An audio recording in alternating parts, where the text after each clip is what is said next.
Welcome to Dear Business Coach, the podcast. My name's Elizabeth. Find one thing to move your business forward today with conversations, spotlights, interviews, articles, and free resources. Listen and follow and subscribe on social media.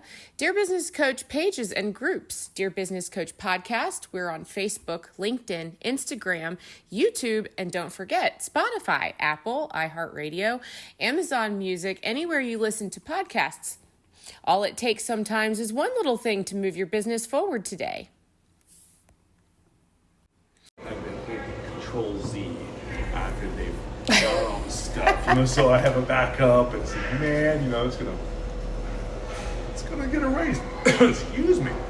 I think that I am just now finally getting used to, as an adult, that everywhere in life on computer application, on software, there is an autosave. I am not, I still don't believe in it. I don't believe it's real. Yeah. I don't believe it's real. But I helped. There's a guy up there who's like 90 and he's an author, and he thought he lost the manuscript to his book. I was like, wait a second, and there was an auto recovery. I'm like, and I found it. I don't look like the cool guy because I found it. That's cool. Yeah. So, yes. Yeah. So okay. Yeah. One of those things. So we have a coffee. This is perfect. I know, this is really nice. Much better than the screen. Well, you know what? I kept your notes. Hey, listeners! From the don't forget to subscribe to email if you haven't already.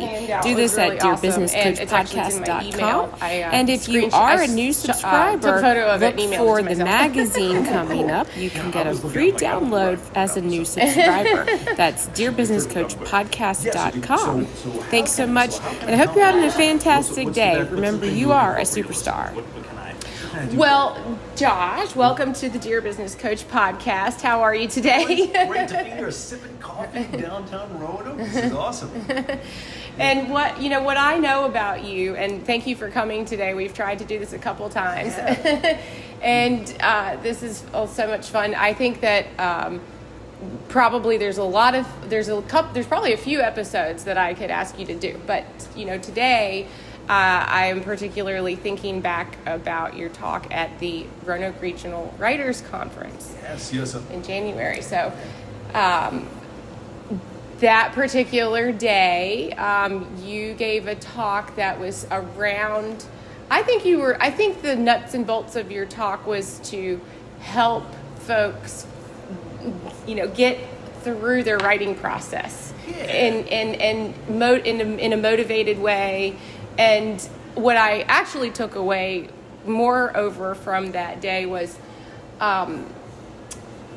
how you are talking about writing submissions as a business, kind of, treating it like a business. And then also in that process, maintaining your writing and integrity, your writing process. What are some of the ways that you can use this idea of submitting your writings as a business and also keep it fresh and utilize that process to your advantage as a writer? So I might be extrapolating a little bit too far what I thought your talk was about. Away. Well, I'm always curious to hear what people get from it, because that's you have something in your head and you say it out loud, and then what do people hear? And I think one of the things too for your listeners is this is not just for writers. So if you're listening in and you're if you run a nail salon or whatever, I think the idea really applies to anybody, and it stems from a problem. Well, the idea is harnessing the power of short form projects. So I'm a writer, so I do short form writing and longer form too, but I was talking about short form writing, but everybody has short form. And the problem is, I discovered this as a guitar player. As soon as you're done recording, say, an album or even a song or even a guitar solo in the song, you're automatically better at it than when you started. So it's good and it's bad, but by default, you practice it one more time. You do one more rep, you're that much stronger, right? I mean, I know that's not exactly physiologically correct, but the premise is the same, and especially, I think people, creatives, writers, but anybody, they say, okay, my first project, I'm going to sit down and write a 70,000 word novel. Well, by definition, you're going to be a lot better at the end of the novel than at the beginning. Mm-hmm.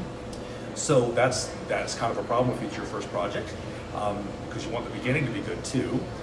It's not that it would be bad, but the ending is going to be better, and you tie up a lot of time, and you're offline for maybe a couple of years if you're writing something that big or you're doing that big of a project, and then when you come out of it, you have something that's half baked in the beginning and maybe overdone at the end.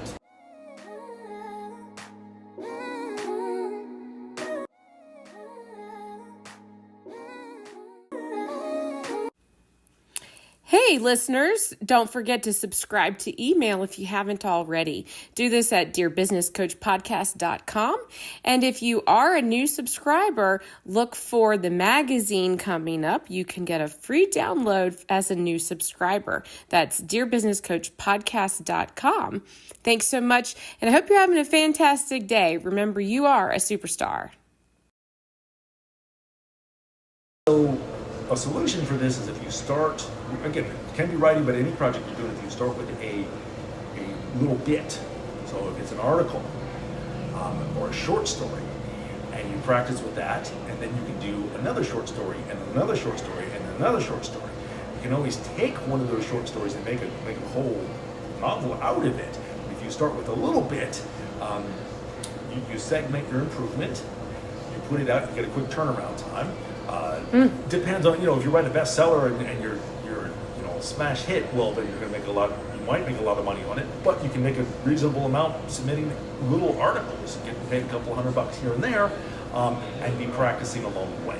So that's the reason I started my blog. I blog 3 times a week, which is excessive, but it's to practice. And it's really fun. So instead of spending 3 weeks working on something, I have 9 pieces at the end of that.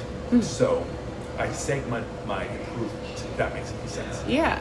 So. Well, I think you're right on. I mean, I do 100% believe that you are better at the end of practicing a song than you were a minute ago or 3 minutes ago. Yeah, right. Of course. I do think that you have a unique feel to your presentation in that I'm never questioning if when you sit down to write your blog 3 times a week if you're enjoying it or not. Right. I know you are. Well, most of the time, but okay. It was. I think it was either Duke Ellington or Leonard Bernstein. I forget which one said, "I don't need time. I need a deadline." And then the other one said, "To accomplish great things, you need a little less time than you'd like." I'm definitely paraphrasing. So we all think, and this is prevalent in the music community. Like if I could have a year off on a desert island to write my album would be perfect. Maybe, but A, you're probably not going to get a year off on a desert island. B, that's a really convenient excuse to not start because you don't have time on your desert island. And C, it would probably be terrible because you'd just be sitting around drinking margaritas all day, right? Yeah. So, be terrible. I mean, maybe, I don't know, that sounds cool too, but I think it would drive me crazy after a while. So, that's I think everybody has this thing about this, I think it's a misconception to do anything that's sort of out of your daily norm. Since I'm in the creative field, I think of writing a book or a song or something like that as out of the norm. So if I say, man, I really can't write a full album now, or I really can't sit down and write a novel, well, that's a nice excuse for me not starting at all. But if I can say, well, I can spend 10 minutes here and 20 minutes there, and I can write an article, I can write an essay, and I can write a poem, then you can put those together. Yeah. So it takes away that excuse for not starting. Yes. So I think short form is really helpful. I mean, I'm at the beginning of my writing career, and I think it's really helpful for me personally because it doesn't let me quit. It doesn't let me slack off. I'm like, I got to get this done. Right. So, now, why do you say you're at the beginning of your writing career? Well, I haven't been doing it that long. I mean, maybe I'll die tomorrow. Maybe this is my late period stuff. But I'd like to do a lot more. So I've been blogging since maybe 2007, but seriously since 2022, and had a book come out in 23, So it's, this is still a pretty new thing. I've been playing guitar for a long time too, so I've been dabbling in stuff for a while, but in other words, I haven't been doing it for 50 years. So. Right, okay, I hear you. Yeah. I just wanted to hear your response to that because, if you have any disciplined track record, you are a writer by default. You're writing and producing and publishing, and I know that you have published, and you have a couple of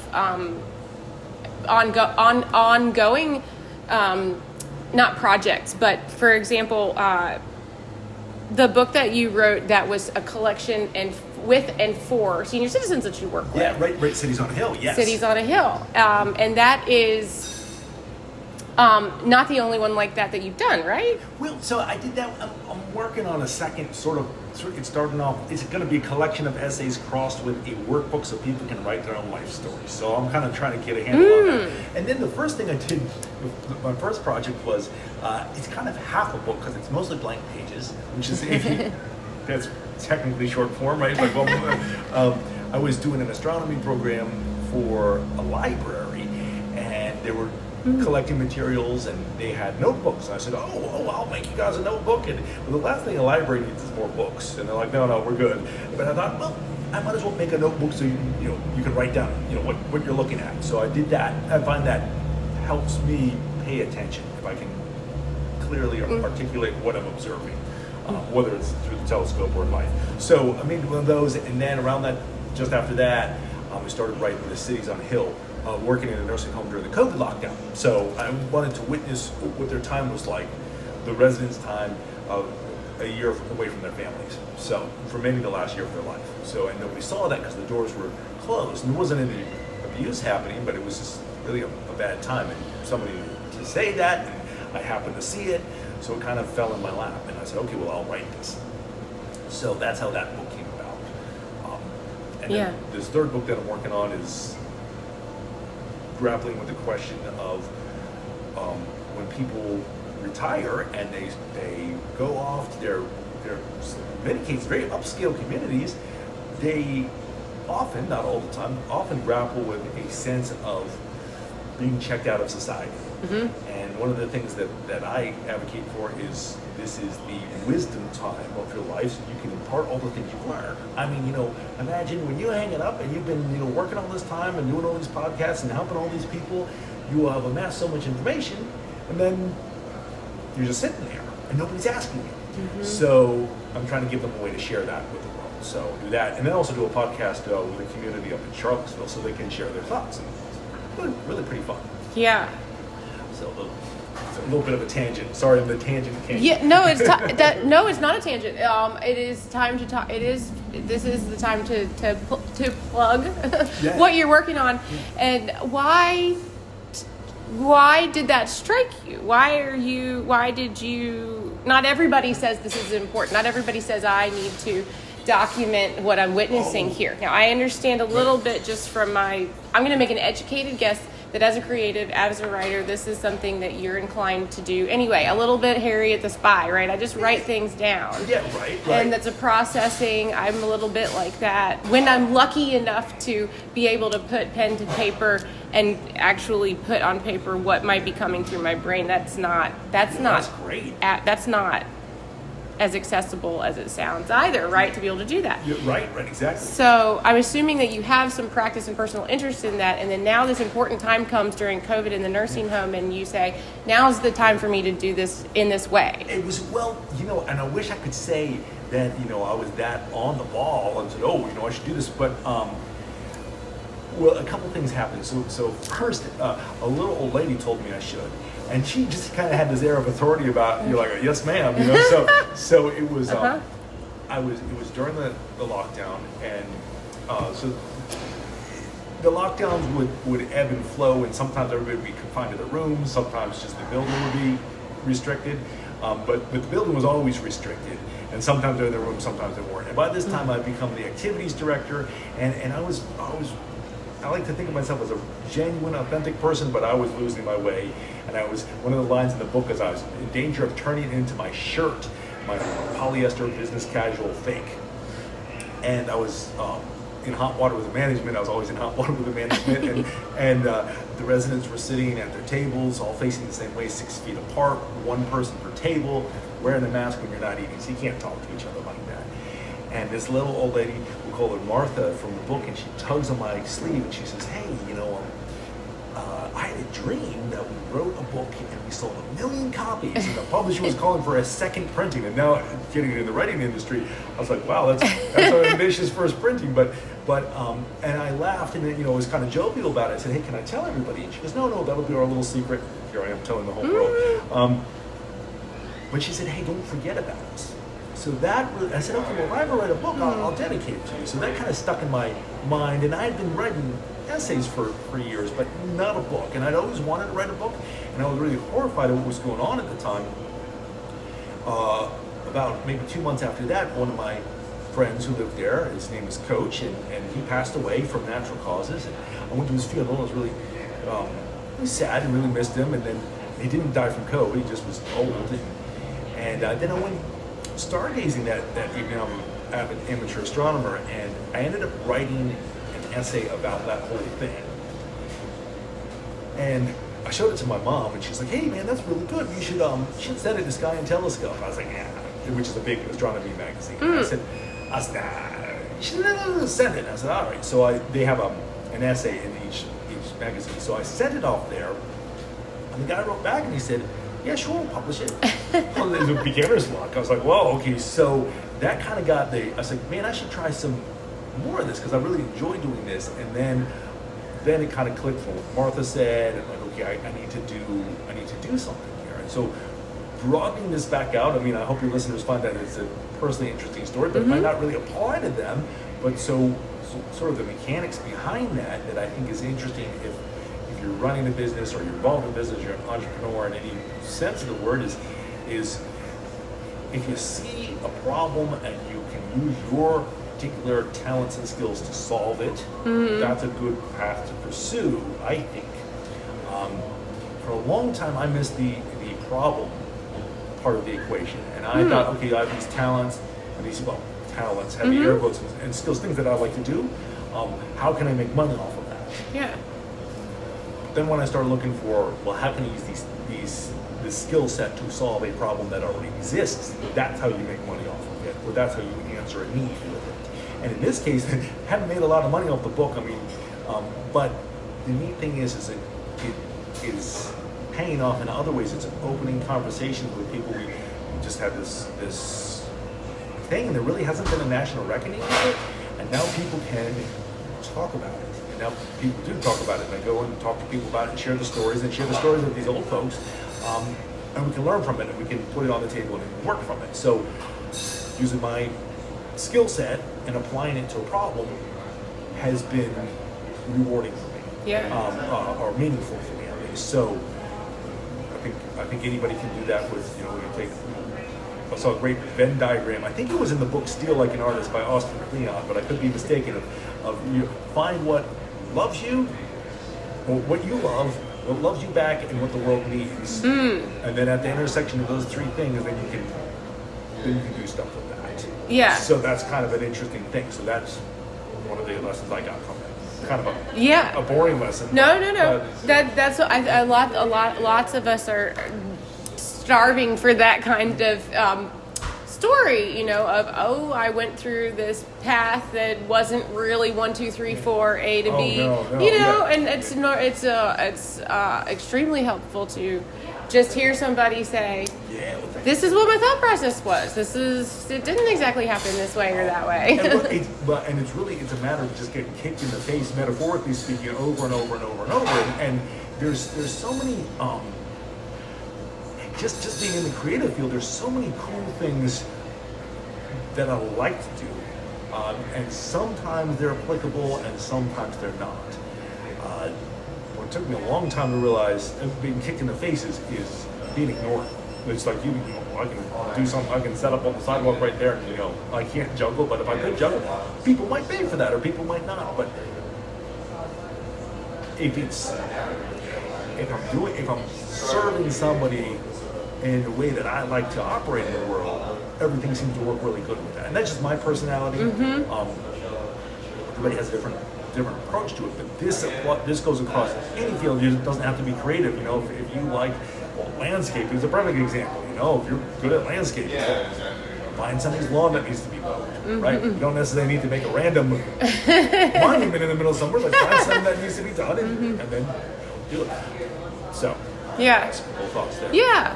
Well, you let's see. What I wanted to also comment on is the idea around short form and is so.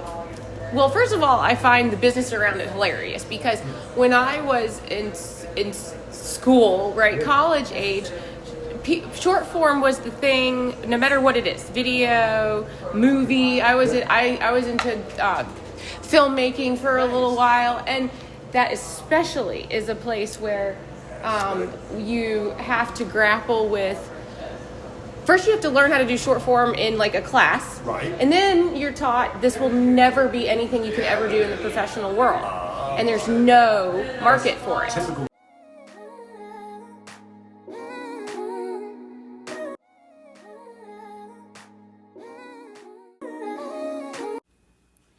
Hey, listeners, don't forget to subscribe to email if you haven't already. Do this at dearbusinesscoachpodcast.com. And if you are a new subscriber, look for the magazine coming up. You can get a free download as a new subscriber. That's dearbusinesscoachpodcast.com. Thanks so much, and I hope you're having a fantastic day. Remember, you are a superstar. College. So that was 20, right? So that was 20 years ago, and now if you don't know how to do short form, you're not in the market. Yeah. So what is your take on that? They said starting with a specific and then broadening it out. Just thinking out loud. That's an interesting point for writers and content creators. I think if you want to get there's different ways to get paid, right? So if you're looking to get so as a writer, if I get a magazine article published, okay, or a book published, right? So I'm relying on somebody else's audience, so I have to rely on an editor and a gatekeeper for that.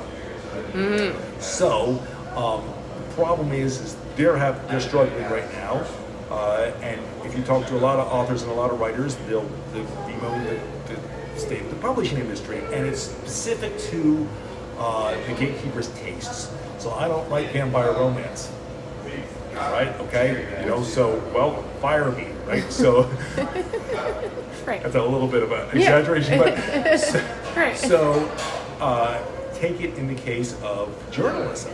I'm not a journalist, but if you write for a paper, you're going to answer to the editor what the narrative they want out there. Well, the interesting thing that people forgot about is that there's real people reading these, and sometimes people don't want to read vampire romance, and sometimes people don't want to read a narrative. So with writing, say Substack is sort of quickly becoming the Xerox term, right? So that's the subscriber model. So my blog, you can be a paid subscriber. You don't get anything extra than a free subscriber, except feeling good. I gotta make some stickers or something. And I really appreciate my paid subscribers. I also didn't want to put a paywall up. So that's why I don't make a distinction. But the point is that people who like what I do can directly vote for that, and they can say, yes, we want to see more of this in the world. So the competing model to that in, say, journalism is clickbait and advertisements. So they have to run stories that a lot of people will read and sell ads, right? So you can't get off in the weeds, you can't be obscure, you can't have a niche voice, because you need a lot of eyeballs and you need people going, what? Yeah. They said, Meghan Markle said what? And it's kind of a race to the bottom at that point. So now, how does that tie into short form? So people want to read stuff consistently, right? And they don't want to say, they want to say, hey, my book's coming out soon. Hey, my book's coming out soon. Hey, my book's coming out soon. You can share excerpts from it, but it might ruin the book. You can do serial publication. Charles Dickens did that way back in the day, right? Yeah. So the original short form. So I like doing that because I can be building a body of work that people can interact with, that can evolve and improve. It's a way for me to think out loud. I have a lot of readers who think differently than I do, so it's really nice to put something out there and know that it can't have too many loose threads because they'll pull it. I got like a couple of guys who you'd be like, oh, you missed a word there. So, oh yeah, that, and also an idea. Like, so if I just, if I say something to the void of the internet, people be like, well, what do you mean by that? Right? So it's kind of like it's kind of like being the rude uncle at a Thanksgiving dinner, and you can just talk and talk and talk and talk and talk, and people sit around and be like, no, I don't think so. So it's really a slow thinking out loud. So kind of going all over the place right here. So, and then you can monetize it, which again, very grateful to people who support that. You can turn around and make those articles. I think it's really kind of a Wild West time for content creators. It was like this maybe like in 2010, when YouTube was getting big and people were trying to figure that out. The difference between now and then, I would say, again, just thinking out loud, we meaning content creators, especially musicians and probably filmmakers, but musicians thought, oh, okay, I don't need a big record label anymore. I can put my own thing out, right? Yeah. However, it kind of got dependent on Spotify right now. So instead of 20 record labels, there's 3 of them, depending on what Spotify pays you. So that kind of got sucked up into the corporate morass there. In this case, I think it's much more direct person to person that you're selling to. And short form is good because you can keep the stuff coming. So when I ever write my novel, I'd like to figure out how to serialize that and have people reading along as I write it. That would be a cool thing there. How does that apply to other creatives and other people in the field? I like to look at trends and not chase the trend. That's important. We try to figure out where I fit in best with the trend. I don't fit in the literary world right now. The literary world is overwhelmingly female right now, and so, but that doesn't, that's the gatekeepers, right? And overwhelmingly a certain viewpoint and a certain way of looking at the world that's different than mine. And that's fine, there's nothing wrong with that. But I probably wouldn't do well in the traditional field right now. But with all these other things, I can make my own way. And that's a really exciting way for business people and entrepreneurs in any industry to say, okay, well, either I fit in the mainstream and I can excel in that, or I don't fit in the mainstream and where's a niche that I can build. And I think we're in a good time for that. Well, it's interesting that you are saying that to yourself because on the one hand, it's very practical and it's very you're stepping outside of yourself and you're taking a look at like what the market is. That's not an average skill to have either. I mean, I have moral problems with that, but there's also, I think, a really practical program of because that turns art into propaganda. Right. So I don't care what the person looks like. I don't actually care what the person's. Well, I call it the Frank Sinatra problem, right? Like the person's personal life. When do you draw a line? I draw a line at Bill Cosby. Draw it at Frank Sinatra? I don't. Right?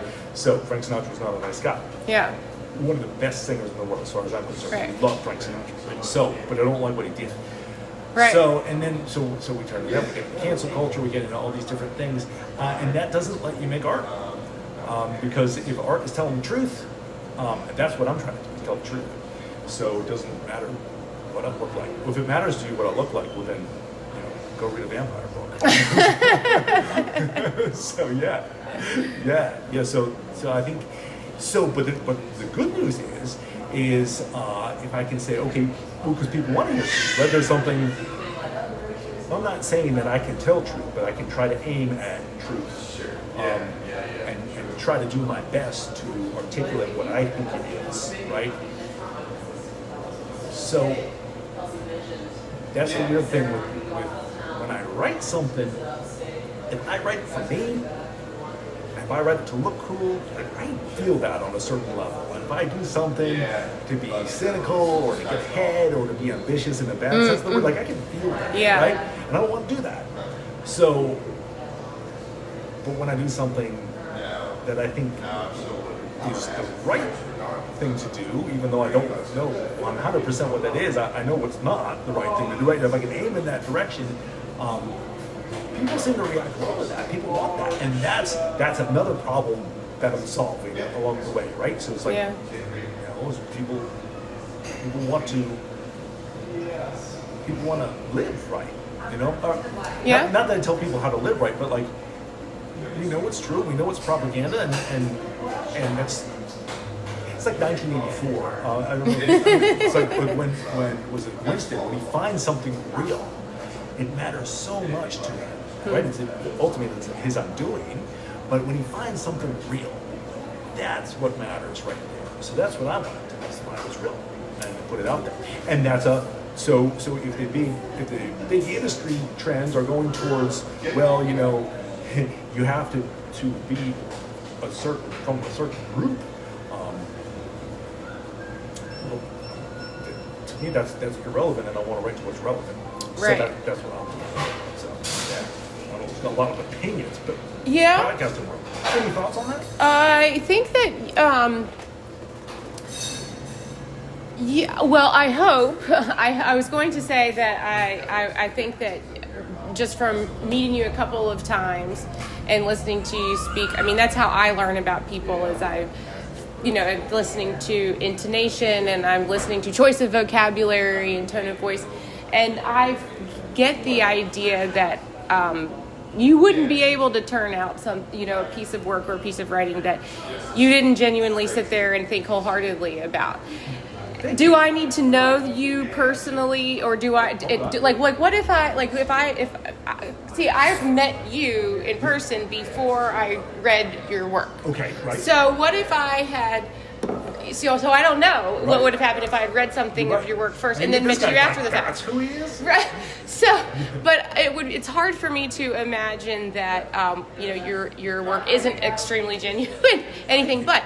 So I don't know that you personally, Josh Urban, could fabricate anything but that. I try not to. So I think that, that in and of itself is part of your character. And I also think that for the most part, when you come across someone who is fabricating that, you can tell. We can tell. Yeah, I can tell. I think so, yeah. I think so, too. Yeah, well, and it's an interesting thing because it's kind of like why, and everybody has to make their own conclusion, but I found that helpful if I can get clear on why I'm doing something, and a lot of times it's because I need to eat, right? So, but again, getting back to that Venn diagram of what I love, what loves me back, and then what the world needs. Like if I can be operating in that intersection, then it works, and I consider myself extraordinarily lucky because I don't have to sell. That's where selling out comes from.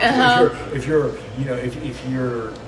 doing something that you don't love, or if you're doing, and that doesn't mean I have to be again on a beach all day, right? A lot of times it's doing paperwork. I don't love that, right? But I mean, where I can feel like I'm making the world a little, at least not less dark. Yeah. Right? That's kind of a baseline thing. It's like at least don't hurt people, right? And bring them up a little bit. And then I absolutely have to get paid for that, So, and that's one of the things too, like follow your passion. And there's so many things we can talk about that for hours. But I'm trying to be useful. Yeah. That's what I'm trying to do. Well, I know that. Are you okay for a minute, maybe 5 more minutes? Yeah, sure. Okay. Well, I think that you basically, have a unique perspective in the business of what you're doing, and as I mentioned earlier, I'm fascinated by the idea of how you are using the process of being useful in a market sense to say, well, I have to, for myself, make this process work for me creatively in a rewarding way. It has to be meaningful too, or it's not going to work. It just won't work. It's right. It's just like, well, if I wanted to make a lot of money, I could go sell used cars. Yeah. And all due respect to used car salesmen, it looks like an interesting job, right? I don't. Yeah. That doesn't resonate with me. And and I mean, I've gone real close to being hungry to find something that resonates with me. So, I'm not saying everybody's got to go, follow. It's different than following your bliss. And I can't quite articulate why. One of the things that I'm really working on now is I'm trying to pay attention to what's the opportunities that are right in front of me to do something. And I have an example. So there's this broad problem in the world right now that social media and phones are really harmful to kids and adults too, but the kids are really having a hard time with it. And I've seen this firsthand at a school that I DJ for. I do DJ stuff too. And their culture is eroding because of these phones and social media and all sorts of things, just slightly. But they're working on it, and they're a great institution. They're working on correcting, and they're trying to figure out how do you correct that. I mean, it's such a the biochemical processes that happen when you look at the phone. Like, I mean, how do you fix that? Right? So everybody's trying to figure this out. On a national level, they're doing phone-free schools and everything. Like, everybody's trying to figure this out, right? So I'm trying to come into this equation. Okay, so it's a very top-level thing. So I'm working on. I'm going to do a talk with the kids. I'm working on building an assembly is what I'm going towards. But like, what? Stay off your phone? You shouldn't do it, right? Like, right? So I'm doing something about like a call to greatness and instead of your phone, and working on this stuff, and it's still, it's baloney right now. It's not ready. It will be, but it's not ready right now, and I know it, and then the kids are going to know it, right? If I go out there. So I just did this DJ their middle school dance. And I accidentally made the boys look bad in front of the girls. The girls were like 10 feet taller than them, and I put them in a hard spot. And then they were requesting this song that was not school appropriate, and I couldn't play. Well, so I ended up actually getting on the mic and saying, no, I will not play that song, because it's not school appropriate. And let me tell you what, Elizabeth, for the first time in my performance career, and I've had many reasons to before, but everybody's been polite, but I got booed. And they were like, boo! And like we were at odds. And then the principal got wind of this and dressed them down, which is her job, so then they wrote apology notes to her, and it was this big thing, right? So I had this pivotal moment when one of the fellas came up to me and asked me another song. I said, well, I'm not allowed to play that. And then I realized, here I am trying to be a moral beacon and just punting. And I said, even if I was allowed to play that, contractually obligated not to play that, but even if I was allowed, I wouldn't, because I don't think it's the right thing to do. But it was loud, and they couldn't really hear what was going on.